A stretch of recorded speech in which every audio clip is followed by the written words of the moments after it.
राधे राधे दोस्तों, आप सभी को मेरा प्रणाम। तो चलिए आज हम यमराज भोलेनाथ नंदी बसा की ये बहुत खूबसूरत कहानी सुनते हैं। भोलेनाथ की कृपा के लिए क्या देवी देवता तो क्या राक्षस, वह अपनी शरण में आए सभी श्रद्धा श्रद्धालुओं पर न केवल कृपा करते हैं बल्कि उन्हें मनोवांछित फल भी प्रदान करते हैं। ऐसी ही एक कथा जुड़ी है मृत्यु के देवता यमराज से।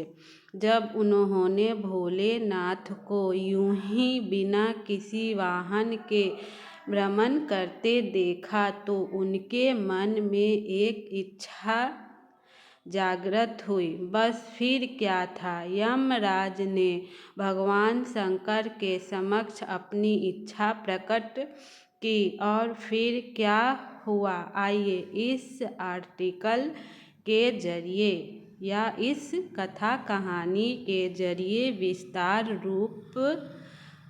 विस्तार पूर्वक जानते हैं।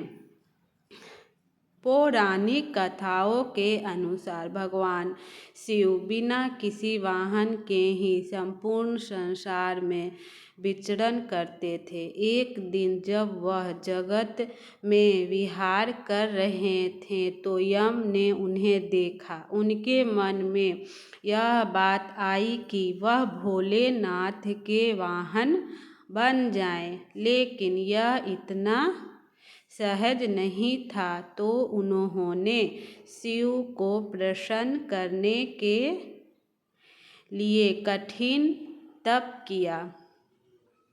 यम के तप से शिव शंभु प्रसन्न हुए और उन्होंने यम को बैल रूप में अपना वाहन बनाना स्वीकार किया। भोलेनाथ ने बैल रूप को इसलिए चुना क्योंकि बैल अत्यंत भोला होता है, उसके मन में किसी भी प्रकार का छल कपट नहीं होता। यही वजह है कि भोले बाबा ने बैल यानी कि नंदी को अपना वाहन नियुक्त किया। यही नहीं, शिव जी ने नंदी को अपना प्रधान सेनापति भी बनाया। कहा जाता है कि भगवान शिव की सेना नंदी बाबा के कहने पर ही चलती है। पौराणिक कथाओं के अनुसार पुरांत काल में एक शिलाद नाम के एक ऋषि हुए जो कि पूर्ण रूप से प्रभु की पूजा में लीन रहते थे। ऐसे में परिवार के लोगों को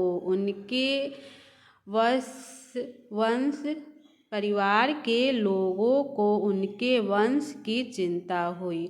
यह परेशानी लेकर सभी उनके पास पहुँचे और गृहस्थ जीवन में वापस आने का निवेदन किया। हालांकि वह नहीं माने, लेकिन उन्होंने जन्म मृत्यु से परे संतान प्राप्ति के लिए देवराज इंद्र की पूजा की।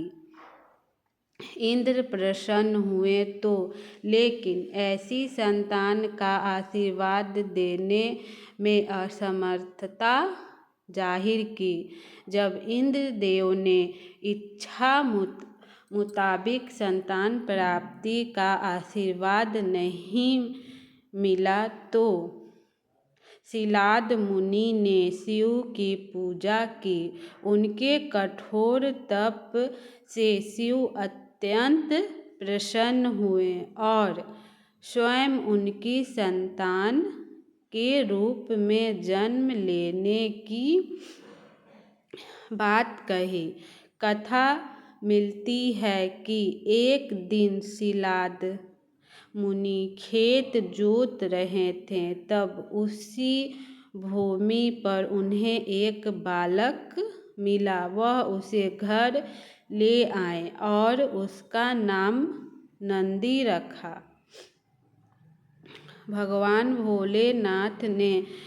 भोलेनाथ ने मित्र और वरुण नाम के 2 मुनियों को नंदी के पास भेजा। उन्होंने नंदी को बताया कि वह अल्प आयु हैं। यह सुनकर नंदी बाबा वन में चले गए और महादेव की पूजा अर्चना करने लगे। उनकी पूजा से भोलेनाथ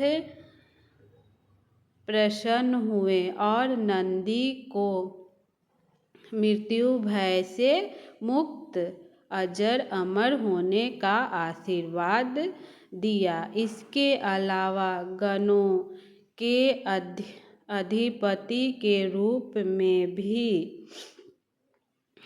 नियुक्त किया। कथा मिलती है कि जब असुरों और देवताओं के बीच समुद्र मंथन चल रहा था और उसमें से विष निकला था तो उसे शिव ने धारण किया था, लेकिन विषपान के दौरान कुछ बूंदें जमीन पर गिर गई थी और उन्हें नंदी ने अपनी जीभ से चाट लिया था।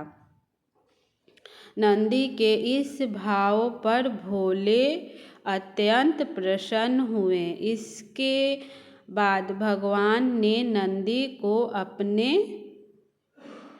सबसे बड़े भक्त की उपाधि दी। साथ ही उन्होंने कहा कि जो शक्तियाँ उनकी है वह नंदी की भी है। भोलेनाथ की कृपा पाने को ज्ञान स्वरूप तप और विष की बूंदे को चाटने की पवित्रता नंदी बाबा की महिमा को और भी बढ़ा देती है। भोले बाबा ने नंदी को यह आशीर्वाद दिया कि उनकी पूजा से पहले नंदी की पूजा की जाएगी। यही वजह है कि हर शिवालय में नंदी बाबा की मूर्ति जरूर होती है। यही नहीं, यह भी मान्यता है कि यदि आपको भोलेनाथ से कुछ मांगना है और आपने नंदी बाबा के कानों में सच्ची श्रद्धा, पवित्रता और अटूट निष्ठा से अपनी बात कह दी तो वह भोलेनाथ तक जरूर अर्जी पहुंचा देते हैं। यही नहीं, शिव जी